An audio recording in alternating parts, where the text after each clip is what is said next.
in our second problem, they actually give us a diagram, so we don't have to draw it. But if you're not given a diagram, my first suggestion is draw one in. Okay, so this problem says find the circumference and the area of the circle. And they give us a picture, and we are supposed to figure out what's happening in this circle and how we can use it. So they're looking for circumference, and we know the formula for that is 2 pi r.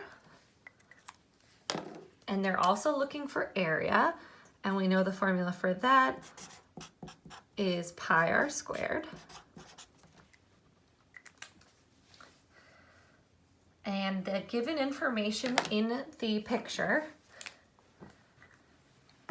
is this measurement going all the way across. So what they're actually giving us is a diameter.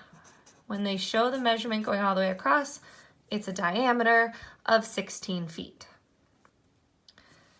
However, our formulas call for the radius. So if I know that the diameter is 16 feet, I need to figure out what the radius is. Well, the diameter is all the way across the circle. The radius is only half, so it's only going to be 8 feet. Once I know my radius, I can go ahead and fill it in to my formulas. So in my first formula, my circumference is going to equal 2 pi times my radius of 8. I can write this in exact form as 2 times 8, 16 pi. And my measurement for circumference is like perimeter. It keeps that same unit. It's feet in this case. So my circumference all the way around would be 16 pi feet. Or I could find a rounded answer by multiplying 16 times pi in my calculator.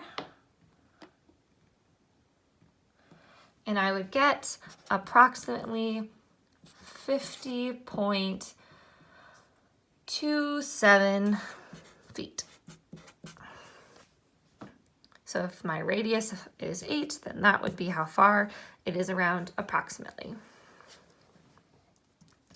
It's also asking me to find the area, so the amount of space inside of this circle.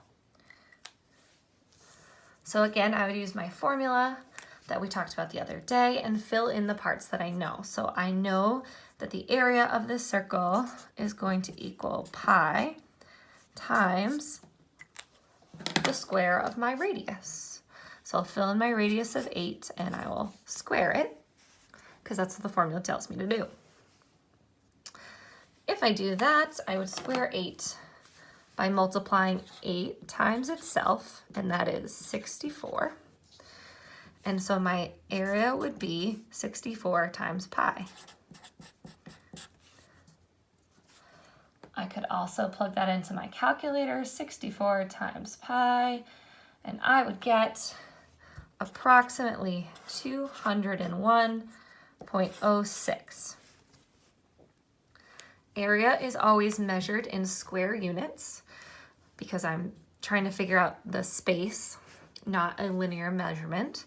So I would say that it would take me 64 pi square feet, or squeet, or I could say rounded answer 201.06 squeet. We got one more video. See you in a moment.